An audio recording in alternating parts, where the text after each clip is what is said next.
안녕하십니까, 공병호입니다. 우리 경제가 중병이 들어있다. 이제는 불편한 진실을 있는 그대로 받아들일 수 있을 때 우리는 살 길을 찾을 수 있을 것입니다. 중병이 들어있다는 이야기는 썩은 부분을 도려낼 수 있을 때, 잘라낼 수 있을 때 살 수 있다는 이야기와 같습니다. 그냥 영양제 투입하고 환부가 없는 것처럼 적당히 넘어가면 살 수 없다는 이야기입니다. 암이 걸려 있는데 암을 도려낼 생각을 전혀 하지 않으면 어떻게 살 수 있겠습니까? 비슷한 상황이 지금 한국 경제 상황입니다. 비슷한 문제 진단은 최근에 이현재 전 경제부총리가 가진 인터뷰에서도 확인할 수 있습니다. 그분 말씀이 이렇습니다. 지금 한국 경제는 기저질환좌다. 소득주도 성장과 같은 비현실적 정책으로 경제가 부서졌고 자영업자는 출혈이 너무 심해 회생불능 수준에 있다. 그냥 돈 투입해서 적당히 떼어야겠다고 생각하면 기환 자원만 자원대로 낭비해서 나라의 재정 건전성은 크게 훼손될 것이고 경제는 완전히 벼랑 끝으로 내몰리는 그런 형국이 펼쳐질 것이다. 여기서 벼랑 끝이라는 것은 재정이 더욱 절실히 필요할 때 동원할 수 없을 정도로 재정 건전성이 망가진 상태, 재정이 불효불급하지 않은 분야에 미리 탕진해버린 그런 상태를 뜻합니다. 첫 번째 질문은 명심해야 될 철칙입니다. 위기를 빙자해서 돈을 쏟아부어서 모든 경제주체를 살리겠다. 이런 만용을 정부가 가지는 순간 한국은 장기 침체나 경제위기 같은 그런 깊은 수렁을 빠져나오기가 힘들 것으로 봅니다. 한국의 성장률에 관한 연구를 꾸준하게 해온 서울대 경제학과의 김세직 교수는 역대 모든 정부가 경기 부양책에 매달려왔다. 그럼에도 불구하고 정권이 바뀌는 5년마다 매 정권마다 1%씩 성장률이 낮아지는 이른바 5년 1포인트 하락 법칙이 적용되어 왔다. 김세직 교수는 한국의 성장률이 장기적으로 하락하는 추세를 정확히 읽어낼 수 있을 때 경제 회생에 성공할 수 있다 이렇게 강조합니다. 김 교수의 이야기를 들어보시죠. 한국의 경제 성장률이 하락하는 것은 장기 성장률 추세가 계속해서 하락하기 때문이다. 1990년대 이후에 한국의 경제 성장률 하락은 경기 변동보다도 주로 장기 성장률 하락 추세에 기인하는 바가 크다. 이런 경우에 미국에서 사용하는 총수요 부양 정책은 장기 성장률 추세를 반등시키는데 효과가 전혀 없다. 장기 성장률이 하락하는 이유는 총수요 부족 때문이 아니라 총공급, 이른바 경제 생산 능력에 문제가 생겼기 때문에 이 부분이 아주 중요합니다. 현재 한국의 위기는 수요 부족 문제에서 그치는 것이 아니고 바로 총공급, 경제 생산 능력에 이상현상이 발생했기 때문이다. 특히 인적 자본 축적이 정체되면서 생산과 공급 능력의 증가율이 점점 하락하고 있기 때문이다.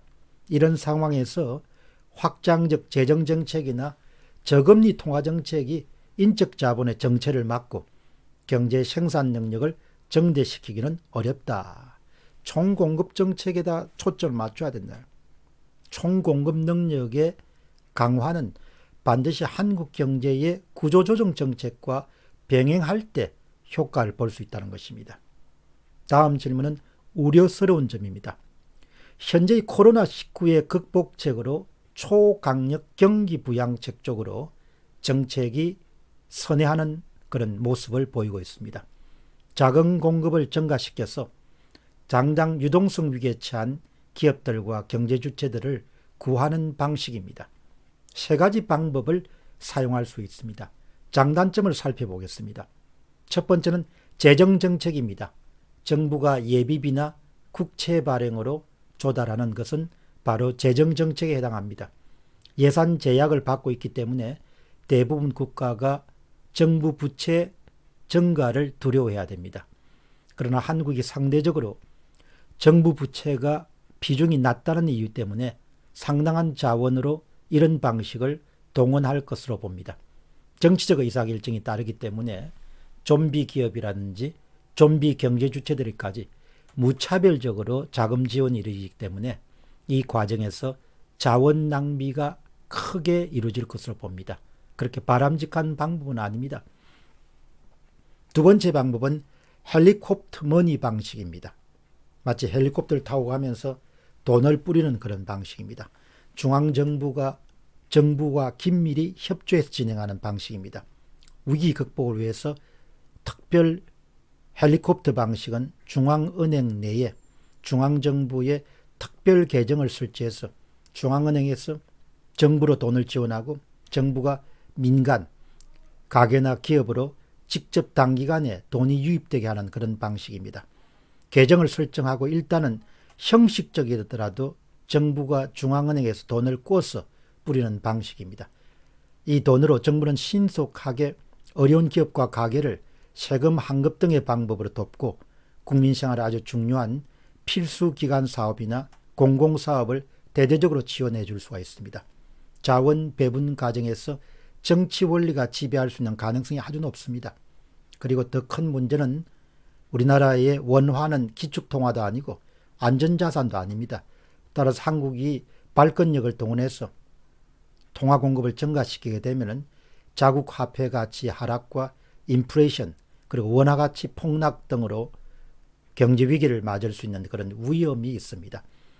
따라서 일본이나 그 다음에 유럽의 주요 국가들이나 미국은 기축통화를 갖고 있기 때문에 이런 방식이 가능하지만 한국은 현실적으로 불가능합니다. 가장 유력한 방법이 세 번째 방법인 양적 완화 방법입니다. QE라고 그렇게 하죠. 양적 완화 방법은 어디까지나 중앙은행이 금융회사가 보유한 채권을 대량으로 매입해서 자금시장의 유동성 위기, 돈맥 경화를 해결시켜주는 방식입니다. 지금 한국은행이 3개월 한시적으로 실시하는 제도가 바로 한국판 양적 완화입니다. 이것은 시간을 절약할 수 있고 정부가 돈을 받아서 세금 환급 등의 방식을 사용함으로써 기업이나 개인에게 부채 부담이 되지 않습니다. 이것을 통해서 유효 수요를 늘릴 수가 있고 민간은 경기가 더 이상 위축되지 않을 것이라는 기대 심리를 갖게 되고 정부와 중앙은행이 공동으로 나섰다는 점에서 시장을 안정시킬 수 있는 그런 효과를 거둘 수 있습니다. 자, 그러면 이제 세 번째 방법을 우리 정부가 이제 선택을 했는데요. 이 세 번째 방법을 실행에 옮기면서도 특별히 주의해야 되는 것이 장기전에 대비해야 된다는 겁니다. 그리고 자금의 효율적인 지원에 초점을 맞춰야 된다는 사실입니다. 이 방법에서 좀 새로운 그런 제안이 등장하고 있는데 이것은 총지원금 가운데서 일부를 떼내서 특별기금을 만들고 장기전에 대비해야 된다는 그런 주장이 나오고 있습니다. 서울대 경제학부의 김재영 교수는 좀 새로운 아이디어입니다. 기업 지원금 가운데 일부를 떼내서 특별기금을 만들고 특별기금을 보정으로 해서 또 신용을 일으킬 수 있기 때문에 지원 기업 수를 늘리고 지원금 이용의 효율성을 높일 수 있다고 이렇게 주장합니다. 기본적인 아이디어는 대개 이제 유동성 위기가 발생한 중요 요인이 기업의 신용 등급이 하락하면서 담보 가치가 떨어지게 되니까 결국 회사채 발행할 수 없고 자금 조달이 어려워지는 기업들이 계속 늘어나면서 특별한 조치가 취해지지 않으면 기업들이 파산하게 되죠. 그러니까 유동성 위기 때문에 기업 도산이 발생하는 것을 방지하기 위해서 정부가 자금 공급을 늘리게 되는데 이 출연 자금 가운데서 담보의 일부로 하는 대출 보증 업무를 담당하게 하는 그런 방안을 특별기금에서 위임해서 실시할 수 있다는 것이죠. 특별기금 보증이 있으면 기업의 신용이 어느 정도 유지될 수 있고 그 결과 가치가 유지된 기업 자체 담보와 특별기금 보증을 합해서 회사채를 발행할 수 있는 여력을 더 많이 확보할 수 있게 됩니다. 결과적으로 같은 돈을 지원하더라도 혜택을 받는 기업 수를 늘릴 수 있기 때문에 대단히 유용한 방식이라는 것이죠. 이 김재영 서울대 교수의 아이디어는 상당히 설득력이 저는 있다고 봅니다.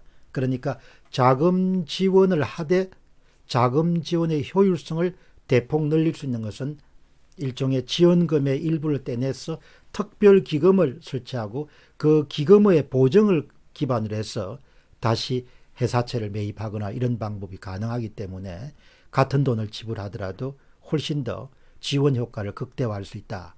이렇게 우리가 주장할 수가 있죠. 지원 자금 절약으로 지속 가능 기간도 늘릴 수가 있고 또 기업 신용 자료를 확보한 금융기관과 감독 당국 그리고 정부 부처, 한국은행들이 긴밀히 협조하게 되면은 건강한 기업들 가운데 일부가 유동성 부족 때문에 도산하는 그런 문제를 막을 수도 있고 자금 지원의 효율성도 높일 수가 있게 됐죠. 결과적으로 무차별적인 자금 지원 대신에 선별적으로 자금 지원이 제공돼야 되는 방안을 찾아야 되고 자금 공급과 동시에 구조조정이 함께 이루어질 수 있도록 해야 이번에 코로나19의 위기를 탈출하는 과정에서 우리가 기대하는 성과를 거둘 수 있지 않겠냐 그렇게 생각합니다. 이제 그런 것을 다 잊어버리고 당장 아우성이 심해지기 때문에 무차별적으로 자금 지원을 하게 되면 자원은 낭비대로 되고 좀비 기업이나 좀비 경제 주체들은 계속해서 자금을 빨아서 사용해버리는 소진해버리는 그런 현상이 발생하게 되면은 우리가 코로나19의 위기라는 그런 과정을 활용해서 다시 한번 한국 경제를 건강하게 만드는 그런 중요한 프로젝트에 실패할 가능성이 높다는 것이죠. 어쨌든 가장 중요한 것은 자금 지원의 효율성을 극대화해야 되고 현재 한국 경제는 구조조정 과정을 거치지 않으면 점점 더 어려워질 수밖에 없다. 이런 점을 꼭 기억해야 될 것입니다. 위기는 꼭 또 기회의 또 다른 면이기 때문에 잘하면은 경제 체질을 건강하게 만들 수 있는 또 기회로 활용할 수 있을 것입니다. 감사합니다.